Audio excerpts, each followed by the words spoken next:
the field of computer science, electronics, and electrical. So IEEE stands for Institute of Electronic and Electrical Engineers. We have one chapter of IEEE in our college.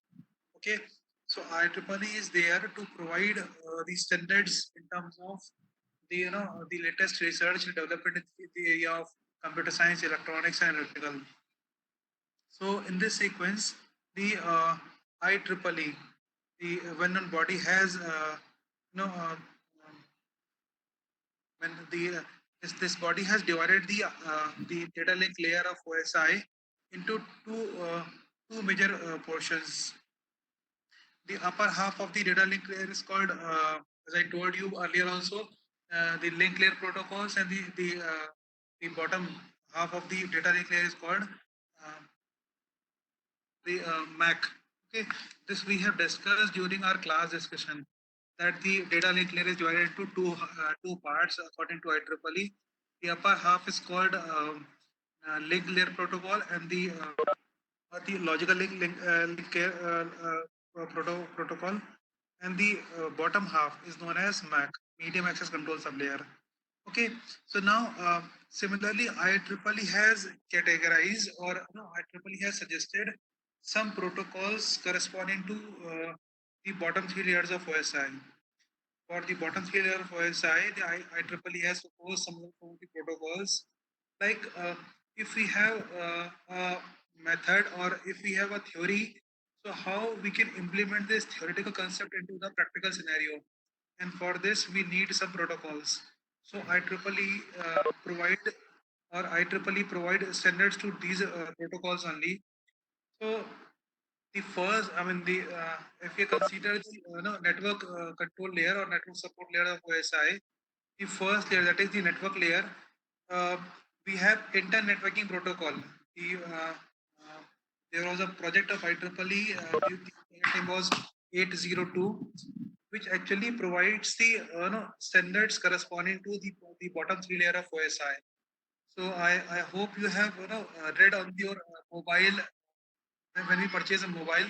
So on the mobile box, on the carton of the mobile, the version of wireless protocol is mentioned. Sometimes it is written like 802.16 wireless something. So when these are the standards, or these are the protocols which are supported by the mobile.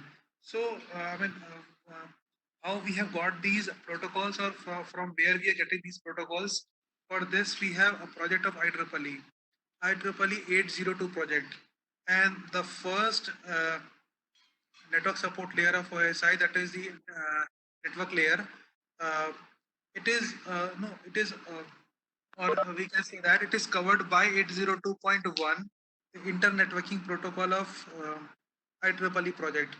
Okay, or we can say that the internet networking protocol of IEEE 802 project offers the services corresponding to network layer of OSI. Uh, Now, below this, we have a layer 2, that is the data link layer. And I have told you the upper half of the data link layer is called the logical link control sublayer 802.2. And for the remaining half of the data link layer and the physical layer fully. So now 1.5 layers. For these 1.5 layers, we have number of protocols. Currently, the latest protocol of IEEE is IEEE 802.22. The latest protocol of IEEE is 802.22. So there are many protocols offered by the this IEEE project corresponding to these 1.5 layers. And you know inside the even inside the protocols, like for 802.11, there are a number of protocols like 802.11a, 11b, 11c. So there are number of protocols. We will discuss briefly some of the important protocols um, as a foundation of this course. So I will start with the discussion with the internet networking protocols. Or there is a list of protocols of IEEE, like IEEE 802.1. I told you internet networking or the network management. 802.2 logical link control. 802.3 it's um based on CSMA CD on Ethernet. 802.4 it is token bus. 802.5 it is token ring. 802.6 it is um, the protocol corresponding to MANS. Then 802.7 we have broadband using the coaxial cable. So there are number of protocols. 802.11 the wireless LAN or Wi-Fi. Then 802.16 is corresponding to Bluetooth. So there are number of such protocols available through this 802 project of IEEE, and there is no logic behind the 802, because in some books it is written that this project was initialized in the February 1980. So I mean this was one of the reasons behind the nomenclature of this project, or we can say that it is a successor protocol of 802 point, 801. So that is why it was named as 802. So there is no logic, and we should not go into the logic of 802, why the name is 802. So we will start our discussion on the IEEE 802.1 protocol. It is internet networking. So class, I mean, why do we need all these protocols, or why do we need these standards? So we have a device. We have a device in our hand that we can use to call someone, that we can use to see the photographs, that we can use to take the pictures, that we can use to to share the data using Bluetooth, that we can use to access the internet, and the name of the device is mobile. Okay, so now the similar structure device we can have, but the device which offers all these services, that only will be called as a mobile. Okay, so if some there is some company, and that the company want to make mobile, so that means there must be some features similar to these operational features of the device, and then only we can call that device as a mobile. So if we say that a company is making some routers, so what functionality there should be in the device? It is according to the internet networking protocols of IEEE. Okay, 802.11. That means there should be a feature of providing a route to the packet, like we have discussed in our unit 3 of this subject. The major responsibility of your routers is to provide a route. Okay, so 802 project, the IEEE 802.1 project, it speaks about the internet networking. That means it covers the it covers the devices without changing their underlying technology. Okay, without changing the mechanical specification of the device, there must be some features in the device also. So this is all about your internet networking protocol, or IEEE 802.1 is an internet networking protocol. Okay, for LANs. Internet networking means it should establish a communication between the networks. Okay, the different networks without changing their technology. Now we have 802.2, that is the logical link control. And logical link control means class, we are talking, let's say just understand the scenario. Let's say we have 5 devices in a sequence. Okay, device A, device B, device C, device D, and device E. I cannot explain this thing without a board, but I'm trying to tell you through the through this verbal discussion. Let's say we have 5 devices in a row, A, B, C, D, and E, like we have discussed in our count to infinity problem. Okay, we have 5 devices in a series. Okay, and now A want to communicate with D. Okay, but there is only a path from A to D that goes via B and D. Okay, so A will send the data to D via B and C. So first the data should arrive on B, and for that we need to first send the data to B, then B will pass on this data to C, then C will finally deliver this data to D. So I mean there is we are establishing a communication between the nodes. So this communication between the nodes is ensured by the linking. Linking means a link between A to B, then a link between B to C, then a link between C to D. Okay, So, I mean, when we are sending the data from A to D, so first we need to send this data to the link B. Then we will forward this data to link C. Then C will finally forward this data to link D. So, I mean, so establishing this link level communication is the responsibilities of the protocol covered under this 802.2 project, and that the name of the protocol is Logic Link Control Protocol.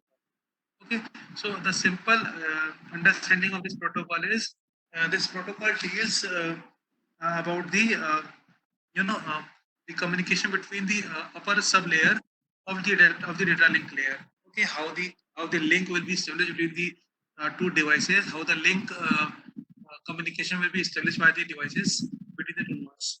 Okay, so your 802.2 deals with the link level control. Similarly, we have 802.3, which actually speaks about the CSMA CD based on the Ethernet. Uh, so here we have two categories of CSMA CD in this protocol 802.3, the baseband and broadband communication. Baseband is, inside the baseband communication, we broadly speak about the digital communication, whereas in case of broadband, we talk about the analog communication. Okay, so I mean, band is the band is that part of the frequency which actually carries the data part. As I have told you many times in the class also, through that sinusoidal wave, when we take that sample of the sinusoidal wave, so that that small part of the sinusoidal wave is called band. So if we are considering this band in terms of the digital communication, then we used to call it as a baseband, and when it is based on the analog communication, it is called broadband. And there are for baseband category, the there are there are following categories of the 802.3 protocol. That is 10 base 2. This protocol is offered through this wire, that is thin Ethernet. Okay. Ethernet is another a kind of wire actually. Okay, in which the core conductor is made up of the uh, uh, compound of ferrous actually. Okay, so luminiferous ether actually. The name of the compound is luminiferous ether, of which the wires are made up of, and we use this wire for the communication. Okay, so first category inside this 802.3 is 802.3 is 10 base 2. It is the thin Ethernet. Here, the meaning of this 802 is the first number. I mean, in all the five categories, you can see that we have a number, then we have base, and then finally we have some symbols or numbers. So the first number here is the maximum carrying capacity of the wire in Mbps. That means 10 Mbps. Okay, and the second number is the length of the wire in the multiple of 100 meters. So 10 Mbps maximum speed, baseband communication. That means digital communication, and the maximum length of the segment can be of 200 meters. Here we have second category of wires, that is 10 base 5. That means still the maximum the speed is 10 Mbps, and the length of wire is 5 into 100. It means 500 Mbps. Then we have the same speed with fiber optics communication. Okay. Then we have twisted pair communication, and then we have 100 Mbps twisted pair communication wire. So all these are the categories of different wires under this 802.3 project. Then we come to 802.4. Uh, like you can imagine the condition of a bus protocol, okay, in which the communication is taking place. So as I told you many times in the class also, this the communication between the nodes in a bus takes place through the passing the token. So whenever a client in the bus want to take the charge of the communication, he no, that client first need to acquire uh, the permission in terms of the token. So when 802.4 protocol is all about that only, token bus, it establish a communication among the participant of a bus like structure. Similarly, we have 802.5. It is similar to that protocol of 802.4, but only the difference is in case of 802.4 in token bus protocol, uh, a client can transmit n number of frames. Last year I've mentioned also, a client can transfer n number of frames after acquiring one token. Okay, so that means there will be a chances of starvation like condition. Uh, let's say if there are 5 nodes in a bus, and if node 2 is regularly transmitting the frames, and the other nodes are waiting for a long time, it means they will feel a situation like a starvation.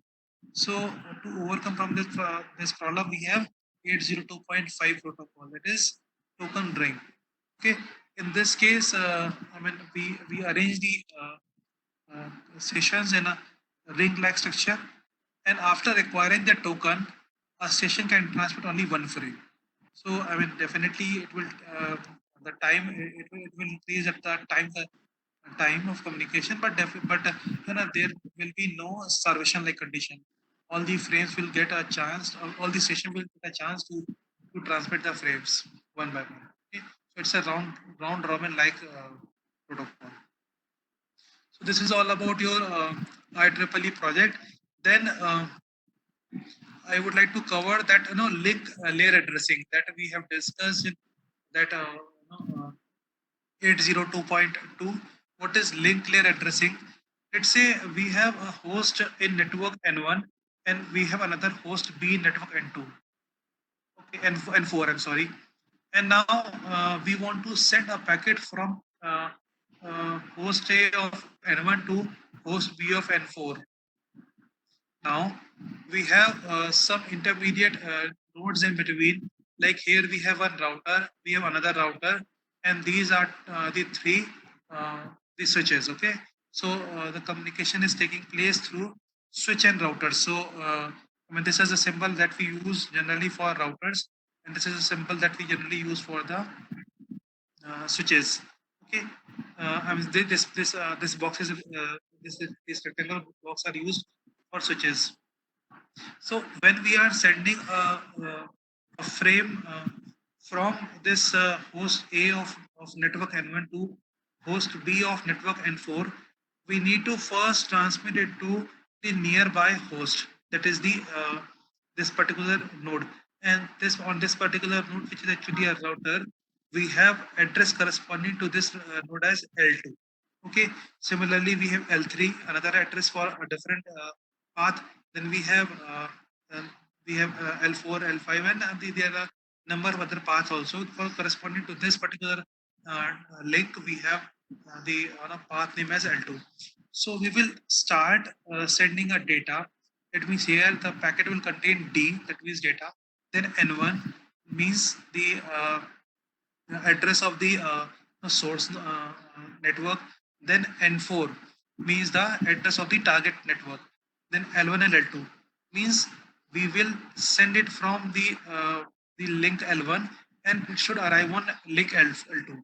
So now the packet will move from source to this destination, this node, this router.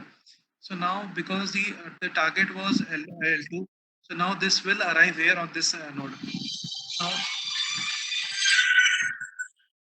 now on this node, we will open the this packet, and because no this particular node does not know that what is the network address corresponding to this packet, so it will check whether the packet is intended for this particular network or not.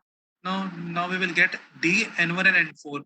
Now this network, now this node L2 does not belong to the network N4.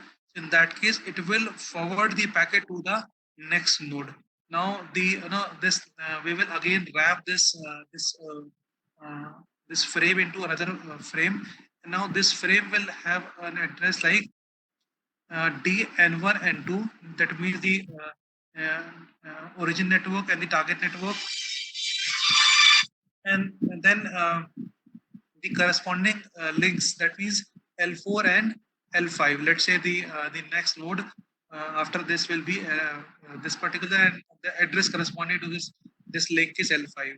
So now it will move D N1, N1 and 2, L4 and L5. So now it will arrive here. Now after this, in the same way, we will unwrap the data D, N1 and N4. Now again, we will wrap it because this network is not, this node is not inside the network N4. So it will again create a frame, and it will transfer it to the next node. Okay, now it will again transfer it to the next node, and this time the address should be DN1 and 4, L2, sorry, L7 and L8.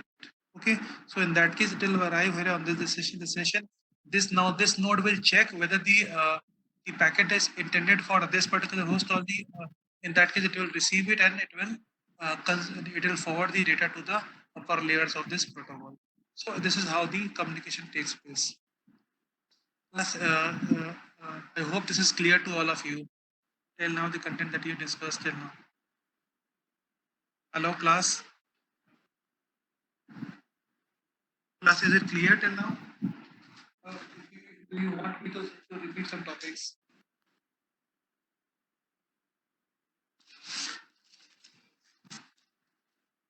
Class, do you have any doubt that we have discussed till now? No, sir. So if you want, I can repeat this link layer addressing, how we ensure that the packet should arrive on the appropriate destination only. So in that case, I am considering a case where we have two host A and host B. Host B is in N1 and host B is in N4. Let's say, I mean, leave this example, okay?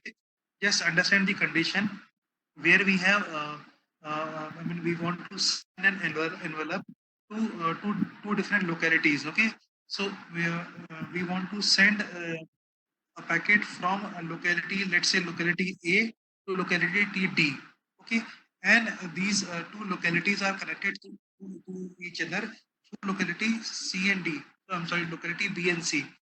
So when we will send this frame for locality D from locality, I mean for locality D from locality A, in that case we will forward it to the locality B first, and the node corresponding to locality B, the address corresponding to that node must be mentioned here.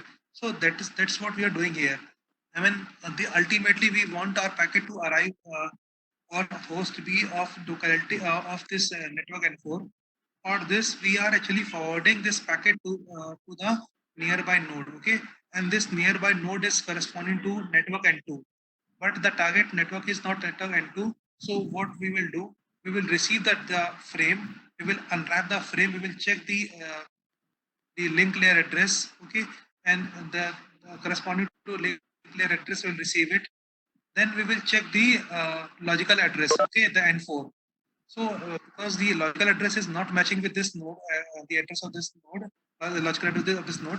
So what we'll do, we'll again wrap this frame into a new packet, and we'll create this particular frame DN1 and 4, L4 and L5. So N1 and N4 are the source and destination logical address. L4 and L5 are the source and destination link layer address. Okay, now similarly this will arrive on the L5 here because the target is L5. Now on this point we will again unwrap this particular frame, and we will check the network address, because the network address is not matching, because here the network address corresponding to this node is N3, and in our packet we have network address as N4. So again we will create a packet and we will forward it to the next destination. So D N1 N4 the data, and source and destination networks, and L7 and L8. So we will forward it to the next node, and And here, when we receive this particular frame, so we will unwrap it. We will get D, N1, and N4. We will match the logical address. It will match with the logical address, and we will forward it to the upper layers for the consumption of the frame. So this is how the communication takes place. Okay. Now, class here there are three types of addresses. So normally, like how the network addresses are defined, there are three types of addresses: unicast, broadcast, and multicast. Okay, uh, unicast, broadcast, and multicast. So, class, how these uh, what is the classification of these addresses? For this, we need to understand the last bit of the octet of the address. That means if the last bit of the octet, okay, corresponding to this link logical address is 0, that means the address is corresponding to unicast. If it is 1, that means it is for multicast or broadcast, depending upon the other bits of the frame. So I have told you unicast means one-to-one communication, multicast means one-to-all communication, and broadcast means multicast is one to sum of all. I repeat, unicast means one to one, multicast means one to many, that, that many is sum of all, and broadcast means one to all communication. Okay, so if the last bit of the link layer address is 0, the octet is 0, that means the address is corresponding to unicast. If the last bit is 1, so depending upon the remaining 7 bits, it can be unicast or the broadcast address. So I'll tell you how these addresses are defined.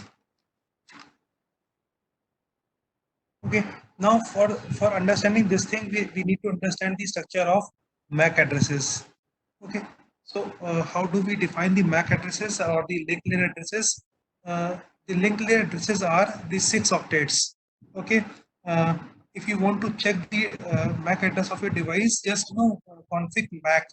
Just type the config MAC in the command prompt, and you will get the 6 octets in your on your screen. Okay, and the structure is like one octet, then we have colon, then we have second octet, then we have colon, third octet, and colon, and the remaining 3 octets with each with separate with a colon. So I mean all these octets are represented by uh, hexadecimal numbers.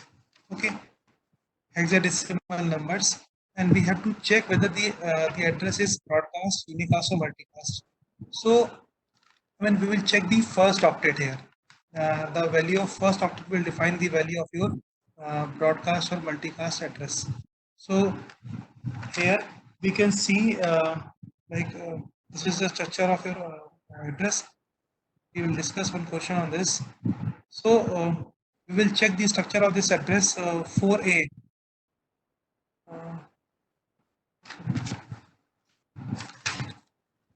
Okay, so 4A, A is your, like when we write A in your an hexadecimal, the meaning is 10.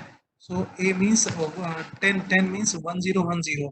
That means the structure of this bit will be 01001010. I repeat, the structure of this octet is 0100, that is 4, and 1010, that means 10. So we will check the last bit of this octet, and that bit is 0. So that means that address can be a multicast or broadcast type of address. Okay. Now how we define this thing that the address is broadcast or multicast? If the last hello, here we can see this thing. If the last bit of the first octet is 1, the address is multicast. If all the bits of the physical address are 1, it means if all the bits, last I repeat, if the last bit of the first octet is 0, that means it is unicast. If the last bit of the first octet is 1, that means it can be multicast or broadcast. So if the last bit of the first octet is 1, uh, I mean, the last bit is 1. That means we have address corresponding to a multicast communication. But if all the bits are 1, that means we have first octet as FF. Okay, so if this address is FF, that means 1111 ones. It means the address corresponding to an broadcast address. So here we can say this thing. In this we do not have all ones, so but we have last bit as no 0100 and 0 triple one. So we have this address as multicast, not the broadcast. So this is all about the addressing format of the this project. Okay. So now we are on the last topic of this syllabus. That is the frame format of 802.3. Okay. 802.3 frame format. Now, the frame format means what is the structure when we are transferring a frame from one end to other end. What is the structure of that format?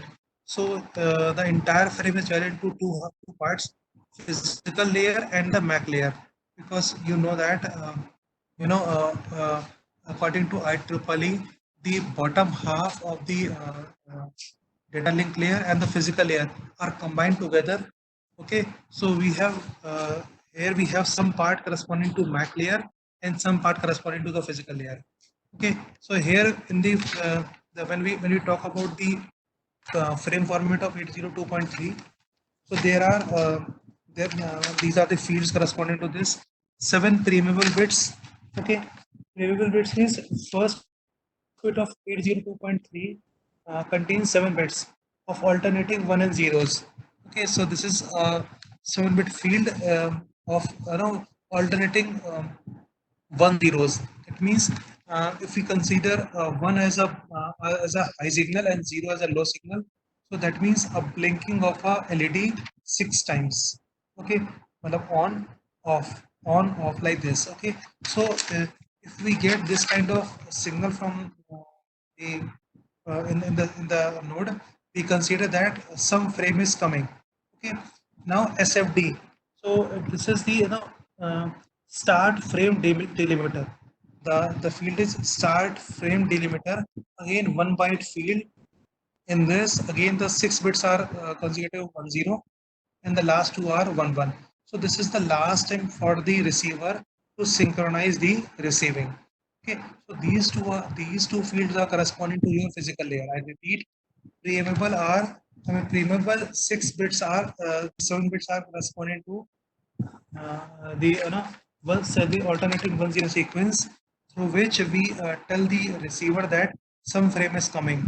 Then we have SFD, start frame delimiter. It is a one byte field. It ends on double one.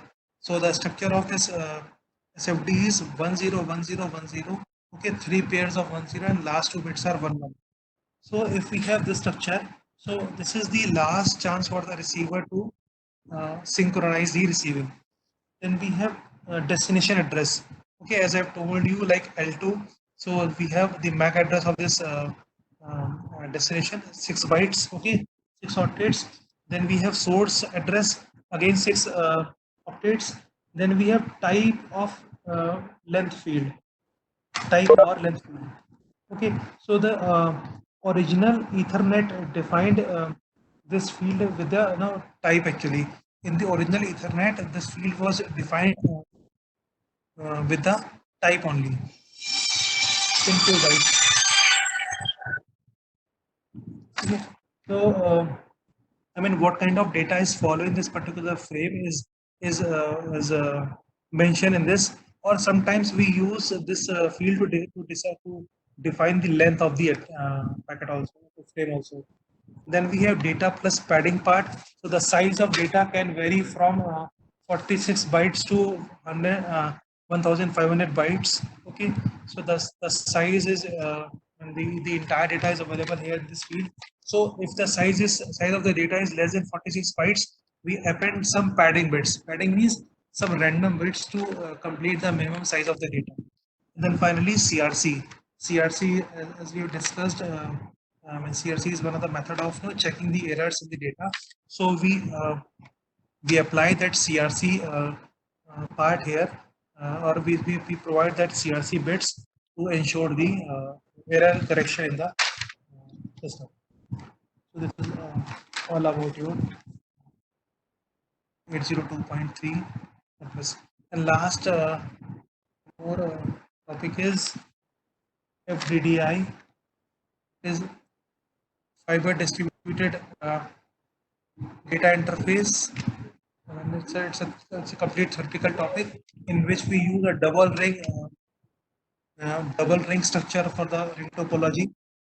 The another ring is here is available inside this ring, which provides a kind of support to the primary ring. Okay, so I mean it's a theory. You can go through it once, and if you in doubt, will discuss it in our next classes or the revision classes. So class, with this syllabus is complete. Or I mean, if you have any doubt, you can ask me. I'll repeat some of the topic of today's class, or any topic of the previous classes. If you have any doubt, you can tell me. Because the syllabus is complete now. The syllabus is over. From my side, all the topics are covered. If still you feel that some of the topics want revision, or if you want to revise some of the topics, you can tell me. I'll definitely ensure that we will have a good revision of the topics.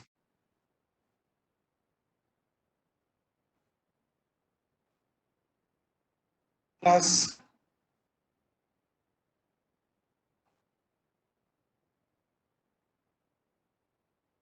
Amit, the screen was not visible. In that case, okay,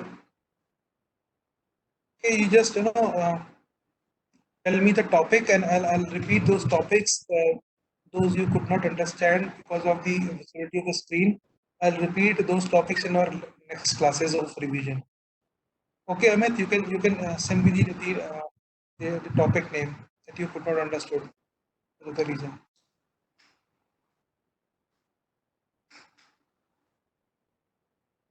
So, with this, I am completing my today's class. If you have any doubt in any of the topic, you can tell me for today. Or otherwise, we will meet again. And or if you want me to repeat some of the topics of the syllabus, you can tell me, or any of the unit that you want to repeat, you can tell me. So the class, you can discuss this thing, and you can forward this request to forward these topics to your class group, which actually interacts me, in which we have some students of high student of your class. So you can tell me those topics that you want to revise. I will ensure that we will briefly discuss once again those topics. Okay. Thank you very much, class, for your support and coordination. Please work hard, because this time the method of teaching was different. We have tried our levels best to provide you the best of our knowledge, and because only this much was possible with this mode. I know that the subjects like compiler, network, it is almost very difficult, or let's say it's like it's not possible to provide you the 100% content, but still the faculty members have provided you from their levels best. Okay, so I hope you will do good in the examination, and we will meet in our revision classes. Okay, that will start very soon.